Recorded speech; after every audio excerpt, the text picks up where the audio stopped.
मागच्या महिन्यात एकदा कीर्तनाला गेलो आणि काल्याचं कीर्तन होतं महाराज. आमच्या परिसरामध्ये महाताईला माहिती माझं काल्याचं कीर्तन असतं आणि काल्याचं कीर्तन होतं.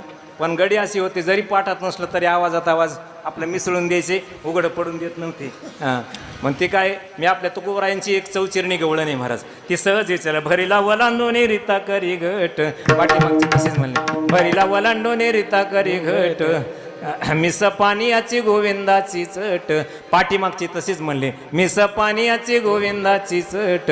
पण तिसरं एक कडवं आहे त्याच्यामध्ये चाले झडा झडा वसंतोनी वाट. इथंच गोठला झाला मागच्याला कळालंच नाही. ती म्हणली चाले झरा झरा ओसातोनी वाट. आता मी माझ्या लक्षात आलं पण चालू कीर्तनात काय बोलता येत नाही महाराज. काय म्हणत होते म्हणे योग पाठ्या जरपर्यंत आलो तर तिथून पुढं नाही का. हां सांग मग कीर्तन संपलं आणि कीर्तन संपल्यावर म्हणलं हे इकडे म्हणलं का महाराज. अरे म्हणलं कसं काय कुठून वाटा काढतात ते म्हणले महाराज कुठूनच